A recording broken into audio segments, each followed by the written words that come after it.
Go for it.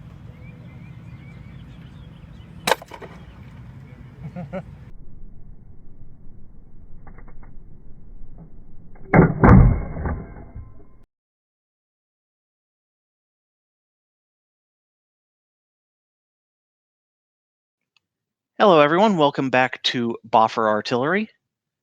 Today, I've got a very special guest with us, and we're going to be talking about extension spring artillery. So, why don't you go ahead and introduce yourself? Tell me, or tell everyone listening, your name, what kingdom you're from, and your background with artillery. Hey everyone, my name's Scott. My amp guard name, the whole thing, it's just a pain in the butt. The whole name is Luminary Khagan Shin, Defender of Rivermoor, Knight of the Crown. And as you can tell in the name, I am from Rivermoor. I've been building siege engines. My first one was in college about 20 years ago, but then for Amp Guard, I've been in Amp Guard 15 years. I built my first siege engine maybe 5 years in, so I've been building siege engines off and on for Amp Guard for 10 years. All right. So, you've built a machine that's powered based off extension springs. Do you mind explaining exactly what those are and how they work to our listeners? Yeah, in just a real broad sense, anyone who has a garage door is using one or two different types of springs. It's either a torsion spring or an extension spring, and it's in the name. The spring comes at rest, and then the tension comes when you pull it. And so when you shut a garage door, it's using that tension to push the garage door down. And so it comes in different weights. The lightest weight is it varies on what the poundage of your door is. The lightest is like a 70-pound door. The heaviest you can buy it like at a big box hardware store is about 150 pounds. So it's just like you would see in a cartoon where you stretch a spring out and then it snaps back, and that's how you get the energy. All right. And so, how do you use that to power a siege engine? So what you're basically doing is instead of a counterweight for a trebuchet, you're attaching the spring to the short arm of the trebuchet, and then when you pull the long arm back to its loading position, the spring stretches to its maximum load, which you for extension springs you want only about double its length, not much more. So all the energy is stored when the long arm is put down into its firing position. And then once you release your firing pin, the spring snaps back to normal, and the long arm will move forward and launch your projectile. One notable difference between the spring engine and a counterweight engine is much faster. If you watch a counterweight one go, it kind of gradually and just gracefully just moves in an arc. And with the spring, it's very fast and very, for lack of a better word, angry, because it just kind of lurches forward as it's throwing it, like, get this crap out of here. So, Hooke's law of springs and versus gravity dropping and being a more gradual acceleration, right? Yes, I'm very much not sciencey when I speak of these things. I'm much more of a Doc Brown type rather than a Nikola Tesla or any sort of formal training. It's more of a spring go boom type of talk. Yeah. So, in counterweight trebuchets, the literature says that we use either a 100-to-1 ratio counterweight to weight of the shot or a 400-to-3 ratio similarly. Do we have a good ratio of springs to shot, or is that something we play with, or is there not a lot of documentation there? There's not a lot of documentation on spring catapults, unfortunately, and I did a lot of digging, and I couldn't find too much, neither on YouTube or in, classical literature. So what I've just based it off of the 100 to 1, and the springs that on the one that I made are each 90-pound springs, and so there's four of them on there, and so you can obviously tell there's 360 pounds of tension there. And so I designed it to be able to throw multiple projectiles at once. And we've tried up to, I think, 15 to 20 4-ounce balls, 4-ounce foam balls, I should say, and it launched fairly well. I think 100 to 1 is a good baseline, but honestly, since it moves so fast and the acceleration's so great, you could probably get away with less if you're launching a single projectile. Gotcha. So you focus on AoE projectiles rather than single shot? Well, that's the beauty of that one, is that I made the sling interchangeable. So you could do a single shot, you could do like 3 or 4 balls, or you could do a multi ball. So it just takes maybe 30 seconds, because the sling is connected by quick links, and it varies for whatever you need for the situation, which was part of the design. I wanted to make a catapult that was versatile and would fit the needs of the current battle. That makes a lot of sense. What sort of range do you get out of it? So the my best shot with a single one was I this was 3 years ago when I was testing it, so I might get the numbers wrong, but it's fairly close to 420 feet, maybe 450. That's really good distance for our games. Yeah, it might have been helped by the wind and other factors.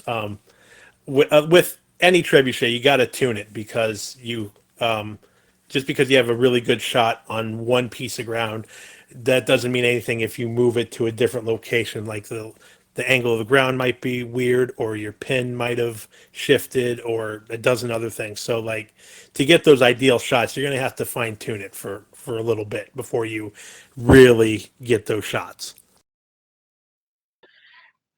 Makes a lot of sense. What sort of rate of fire are you looking at? Okay, so if two people are operating it, which I would recommend, Amtgard used to have a rule where you needed a minimum of 3 people to operate a artillery or siege weapon. That's not the case anymore. One person legally by the rules could do it, but I recommend two with this guy. You could launch probably 3 to 4 a minute. And I and I assume it's fairly accurate over that over common distances. Oh, that oddly is determined by your projectile. The projectiles I was using were made by Radiant Unison. She's my fiance, and she's quite literally made over 1,000 of these 2-inch round felt balls that are stuffed with just scrap fabric she's had lying around. We use those for all sorts of things: spell balls, projectiles, what have you. So if that projectile is lopsided or stuffed weird, it will give an odd curve to the projectile. In general, the trebuchet will give a lot of top spin to the projectile, so you have to kind of have to set your pin and the length of your sling to counteract that. But if you use a lopsided projectile, it can just slide off to the left or right depending on, you know, what where the weight distribution is. Also, wind is always a factor. But assuming you have a perfect spherical, perfectly balanced ball and no wind, yeah, you can hit the same 10-foot radius quite easily. So you run into the same problems I run into with my arrow shooting machines, where if I've got an arrow that's not in particularly good quality, then I'm going to have accuracy problems. Oh, absolutely. The nice thing is that these projectiles cost maybe 40, 50 cents to make, so I'm not really shedding too much of a tear if I have to redo one. Makes a lot of sense. A lot cheaper than arrows. So, Most definitely. so speaking of cost, about how much does it cost to build a spring-powered trebuchet? Well, depends on how fancy you want to get. I wrote a little how-to for a written entry for a Dragon Master explaining how to make a real basic one. The one I made is a bit more deluxe, a bit more sturdy, and I can go into why that is, later down the line. But base parts, you're looking at for the weakest springs. For one set, you're looking at about $20, and that's the most expensive part you have. The rest is a wood frame and then maybe a metal dowel for your axle. For the trigger, I just used three metal loop screws. I don't know the technical term for them off the top of my head, and then a bar to put through them once it was loaded. So that was also cheap. Long story short, you could probably get away with a functioning spring powered trebuchet for under $60 if you know how to shop. That's actually a lot less than I was expecting. It's a lot less than I paid for the one you pictured, but if you follow the instructions and do it right the first time, and that's a big if, because I spent a lot of money screwing up. If you do it right the first time, you can get it done for $60. Yeah, I've spent a lot of money on screw-ups myself. God knows how many drills I've burned out going through oak. Oh, I believe it. I certainly believe it. I One of the funny stories I ran into while building this thing. I tried to maximize the forward force of this, so I put a total of 6 springs on it, and I put them all in the back. So, and then to make it more sturdy, I put a cross frame down low on the front of the trebuchet because I wanted it to be a bit more sturdy than just two triangles going upright.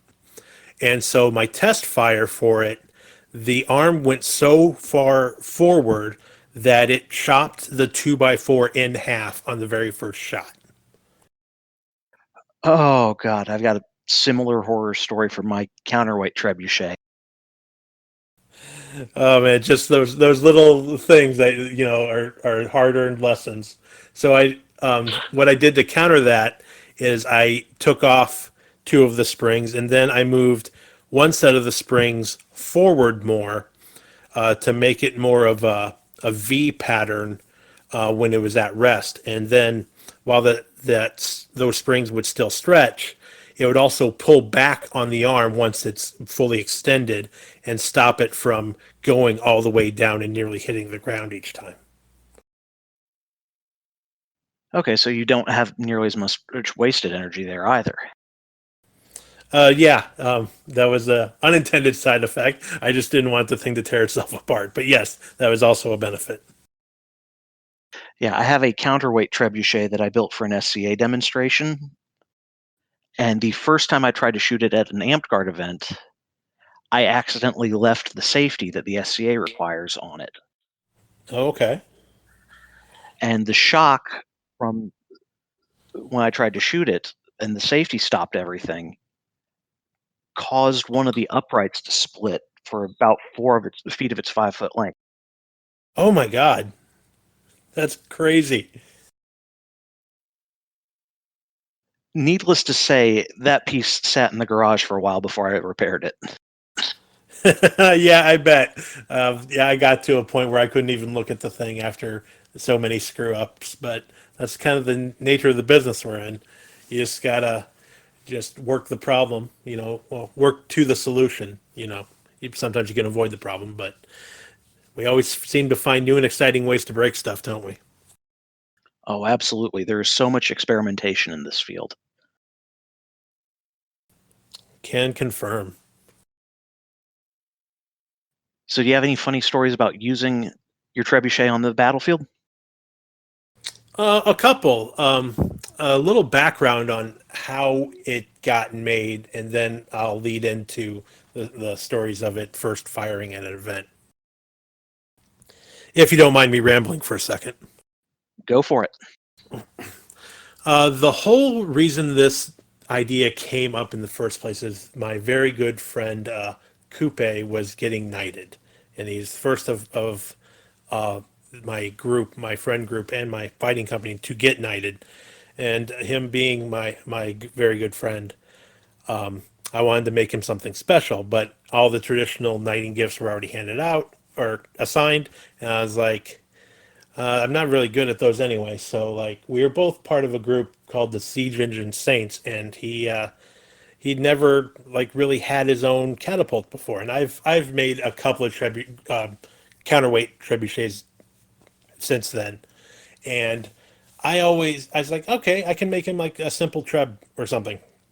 But my whole problem with it was they weren't really great for amp guard travel because if you wanted to take like weights with you, that was always a real pain in the butt. Or if you used buckets, you had to like go fill those with water or sand, and that was always a hassle. So I wanted to make something that was lightweight and collapsible, so he could just pack it up and assemble it, whenever he wanted to go to an event.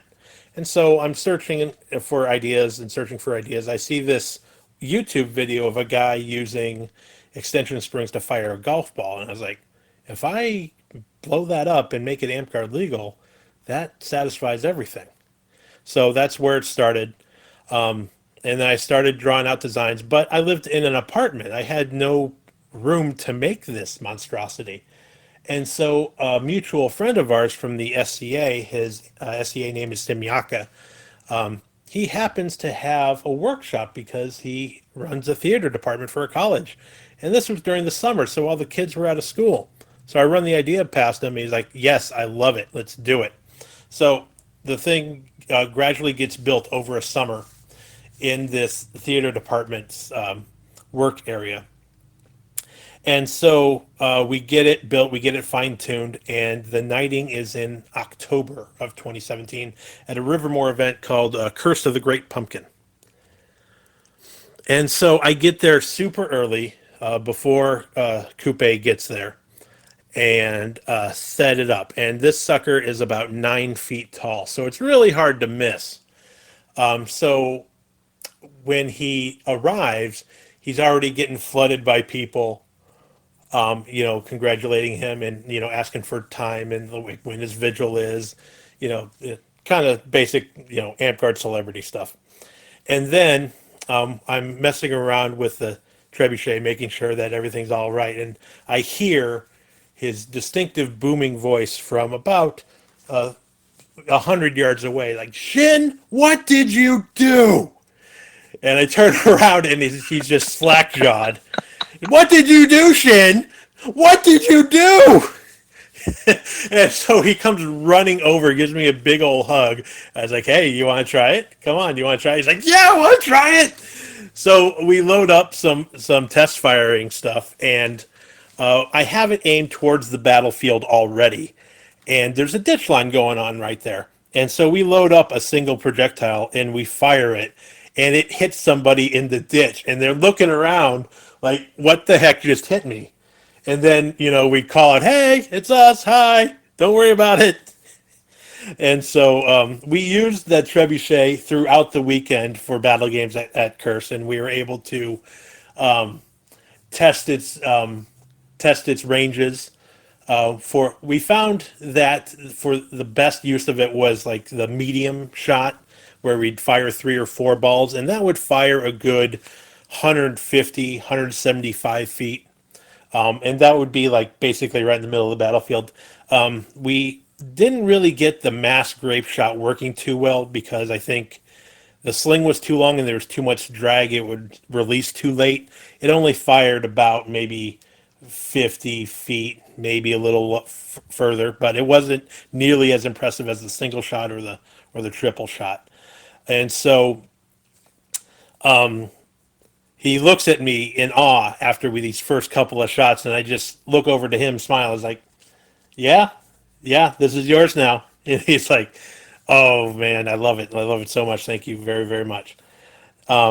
So yeah, that was its primary use was in that battle game, and we do bring it out for the bigger events. Like we like to host known World War. Obviously, we can't this year because of all this madness, but it comes out a couple of times a year. We also like to break it out for demonstrations. Another great story of me working on it is I was after it was built, I would take it to our local park for fine tuning and making sure the pins are right, the slings are right, that sort of thing. And you can imagine, people walking by seeing this lone guy with a 9 foot medieval artillery machine just kind of firing stuff randomly. And so it was kind of a great recruitment tool in that aspect because I was able to tell them about AmpGuard and LARPing and, had them even test fire a couple of shots. And it was a great way to get the mundane population interested in the game. So we got some nice foot traffic off of that. Yeah, I know just how much foot traffic increased when I first started bringing Soft Kitty out to our weekly games. Yep, people love the siege engine. Oh, the trebuchet's name is Joyeuse, like the French sword, because Charlemagne's sword? that's right, exactly. Because Coupe and now Sir Coupe is really big into that literature and that aesthetic. Yeah. So, would you mind telling us a little bit about how it's built? Certainly. So, like I said before, we wanted this to be collapsible. So the only things that are really nailed down are the two A-frames. Actually, I take that back. The two side frames that go off to the side, those are nailed down. The A-frames and the track are all bolted in, so you could break it down into individual pieces of wood. But essentially, you take your basic idea of a trebuchet, but instead of using counterweights, you're going to attach the extension springs to the short arm, and then the other end of those extension springs will attach to the track, and they attach off to the side as to not to interfere with the path of the of the projectile. And other than that, the arm is a 4-to-1 ratio, meaning the short arm is the 1 and the long arm is the 4. It stands, the frame itself stands about, I want to say 5 feet tall. And so when it's fully upright, it's more like 9 feet. And then there's no wench or crank mechanism. One fully grown male can bring the arm down just by manual force. I do recommend two, of course, just for safety. But one person can do it. And then as it's held down, there is a hoop screw, like at the end of the long arm, that aligns with two hoop screws at the base, and that's where your metal rod slides in, and that's the lock. And then to fire it, that rod is attached to a string, so you stand off to the side once your sling is loaded and pulled back taut, and you pull on that string that holds the metal rod, and away she goes. Was that a good description, or should I go more into detail of how to construct a trebuchet frame? I think when we include a couple of photographs, that should be a good enough description. Okay. So, do you use pine in the for the wood, or do you use something else? For the frame, I just used whatever I could find that was, cost effective. For the arm, I was much pickier. I looked for something denser and with straight lines, no knots in the wood, because that's the one taking all the stress. That's probably going to be the second most expensive part of the trebuchet is your arm. I think I just used a 6 footer. I just used a 6 foot piece from a local hardware store. So the short arm ends up being a foot and a half, and the rest the long arm is 4.5 feet. I don't remember what particular wood I used for the arm. The frame was most likely just cheap pine, but I did use a denser, straighter wood for the arm because I did not need that snapping on me. And no, I actually just had an arm on one of my machines snap yesterday during a video shoot, so Oh no, no one was hurt, I hope. only my pride. Well, that comes back. Don't worry about that. Yeah, no, I had an oak arm snap on me, and Oh, it's wow. going to be about a 3-hour process to get the machine repaired. Oof, man, that's rough, man. I'm sorry.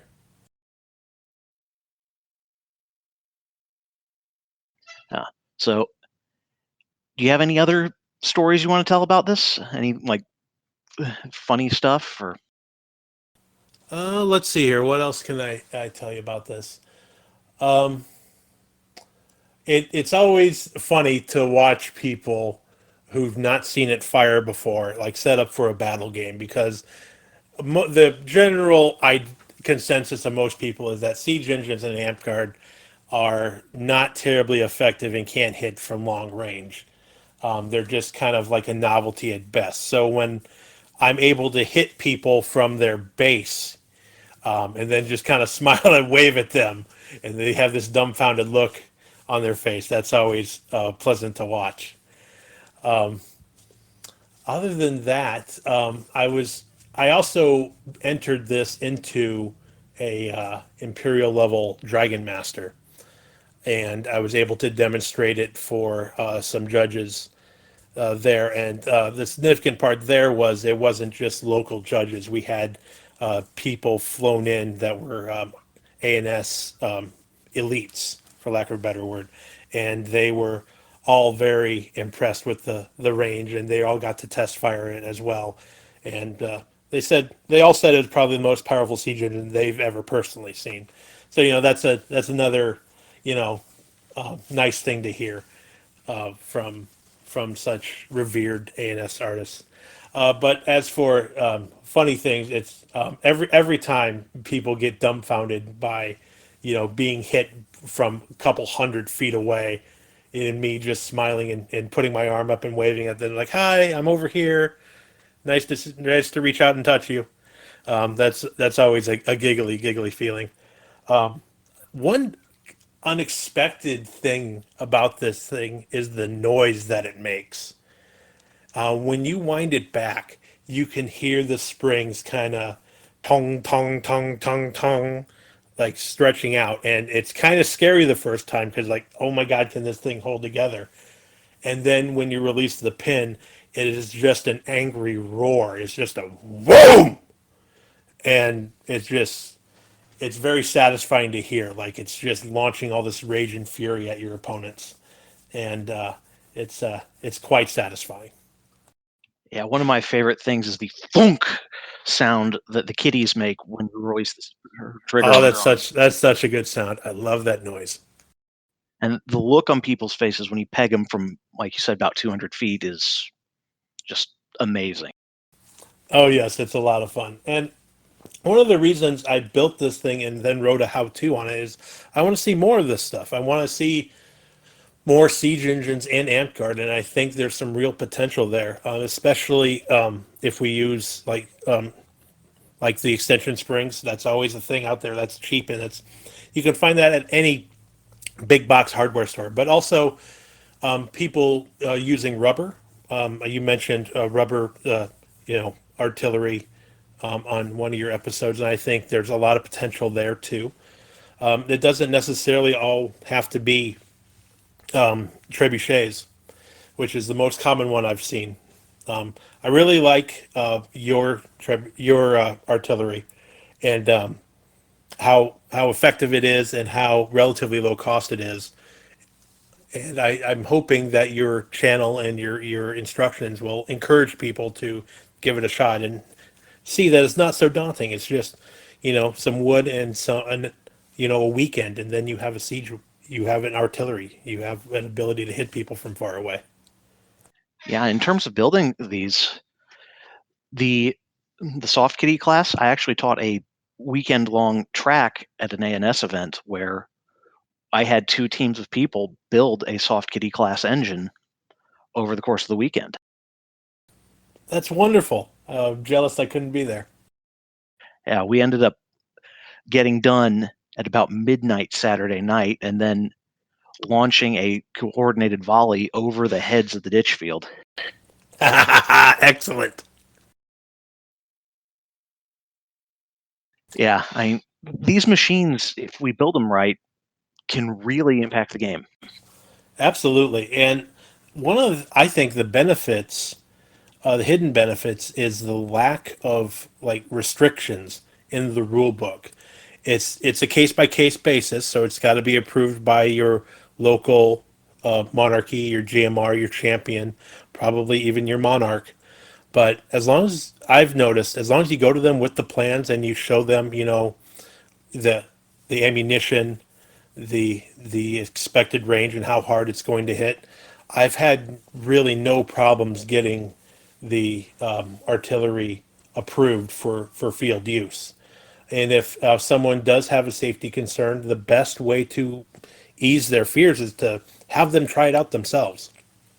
And then if they further have any issues, then it's usually more of a set a perimeter around it. So just in case there's a failure, no one gets hurt.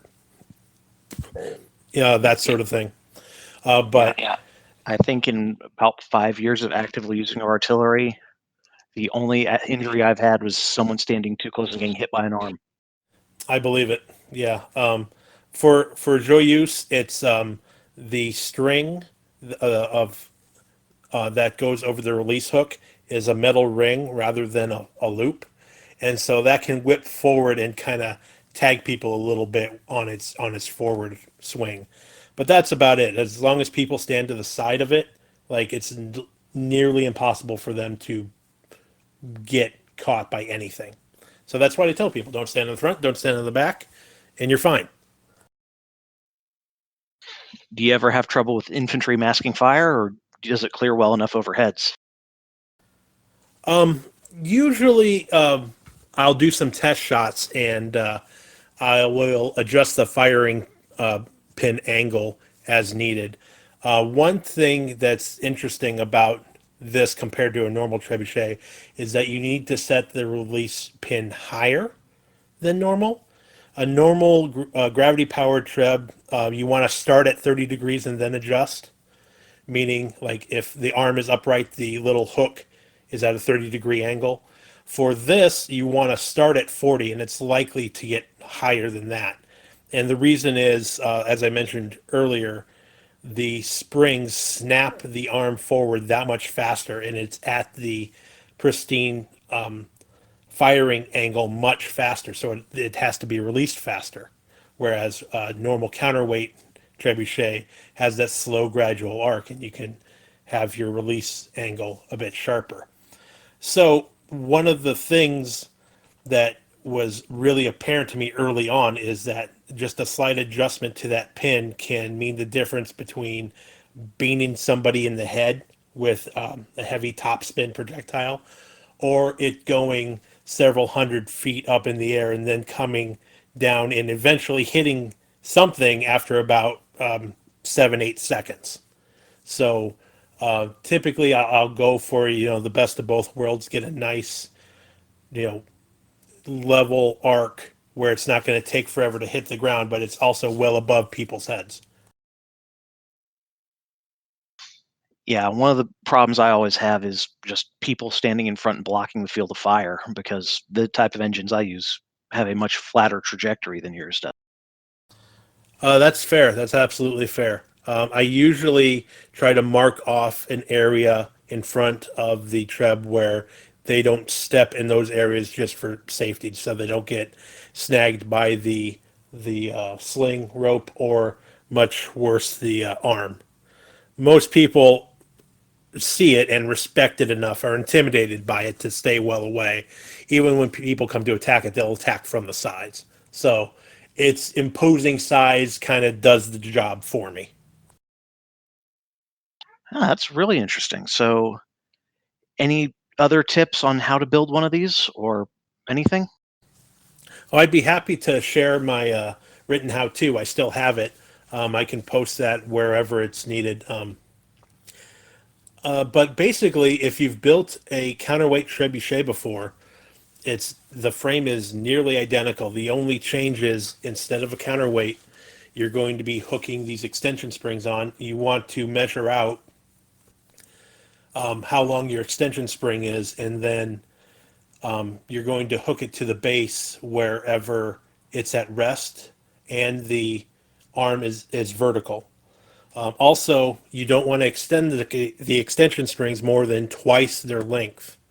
So you're going to have to do a little bit of math on, when your throwing arm is in firing position, how long your spring is at that point. Also, this is just something I've learned after building it. You may want to invest in some sort of cover, waterproof cover for your springs to protect it from rust. But if and when you do have to exchange the springs out, you exchange them both at the same time, even if one looks good and the other doesn't, you exchange them in pairs, just to make sure that that even distribution is still there. You do not want to play with these, because if they snap and they break, there are horror stories of people changing out their garage springs by themselves and getting seriously hurt. So respect the machine and respect the power that it has. Kind of like changing out pairs of tires on your car. Absolutely. Do you mind if I put a link to your tutorial in the description of the video? Oh, that'd be great. I'll get that up on Google Docs, and we can get that done. Absolutely. Wonderful. Do you have any other closing thoughts for our listeners? When in doubt, ask questions. There's plenty of people out there who love building siege weapons and want to see more of it. So if you have a question on how to build one, or just theory, oh, hey, will this work? Or hey, I'm having trouble with this, post somewhere. Post on the AmpGuard main page. Post on ANS Anonymous. I'm just get the questions out there. There's no question that's like, there's no such thing as a stupid question, because when we learn and we find knowledge, and we want to share that knowledge with people, because everyone wins that way. AmpGuard is a very open system, and an open system will be a closed system every day of the week. So I encourage you to try it out. If you need tips on, or ideas on what to build, if you want to build something cheaply or if you want to build something smaller, I've I personally have built of all sorts of different things, not just an extension trebuchet. I've built an air cannon. I've built a rubber-powered crossbow. Built the gravity-powered slingshot. I've even built a much cruder version of the soft kitty style engine. Yours is way better, but I have built it, so I'm not totally useless on that aspect. So, but I'm not the only one. There's tons of people out there with this knowledge who love throwing things really far just as much as I do. So even if it's just a curiosity, just get out there, ask. We want to help, so let us help. All right. I think on that note, we're going to go ahead and close it up. Thank you very much for joining me today. Well, thank you for having me. I always love talking siege engines, and when people get me going, it's hard to shut me up. So thank you very much. And for our listeners, the the guide on how to build the Joyeuse will be in the description below, as will be links to both of my books. And I hope to catch you guys in the next video. Thanks again.